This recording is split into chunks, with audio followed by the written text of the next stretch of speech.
ដោះពេញចលសាយើងទៅទស្សនាក៏អំពិលក្នុងសំរងត្រតែដៃខាត់កងកង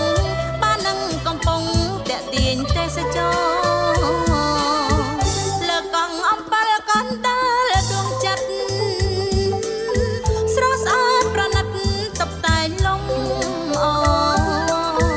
ពពកបាំងកងសម្រងកាថ្មទាំងទាញទេសចរចូលមកទេសនា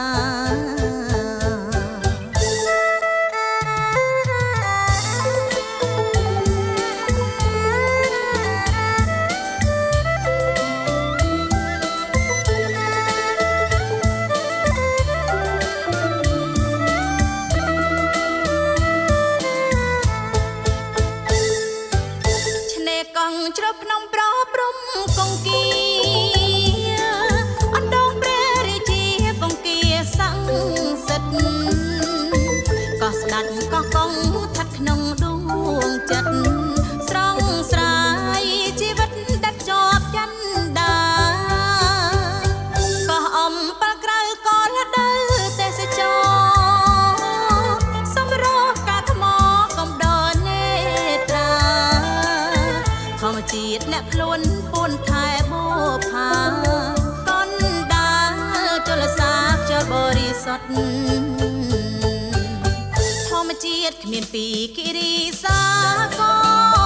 មើលឆ្នេរខ្សាច់សលំអសមុទ្រធម្មជាតិត្រូវខ្នាតស្រស់ស្អាតបំផុត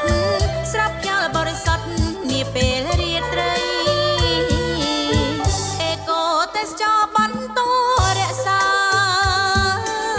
ធម្មជាតិអស្ចារ្យជួយបានជោគជ័យគោលដៅទេសចរប្រច័នពេញបរមីឋានសួគ៌លោកីទឹកដីកងកង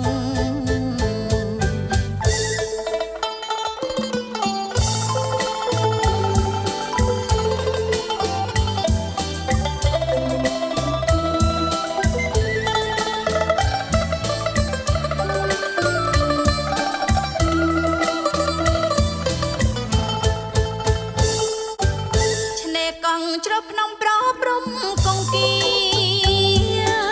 អណ្ដងព្រះរាជាកងគីសង្សិទ្ធក៏ស្ដាច់ក៏កងថាត់ក្នុងដួងចិត្តស្រងស្រាយជីវិតដាច់ជាប់ចន្ទដាក៏អំប៉លក្រៅក៏លដៅទេសចរសម្រោះកាថ្មកំដរនេត្រាធម្មជាតិអ្នកខ្លួនពួនថែបូផាកនដាលចលសាខ្យល់បរិសុទ្ធធម្មជាតិគ្មានពីគិរីសាក៏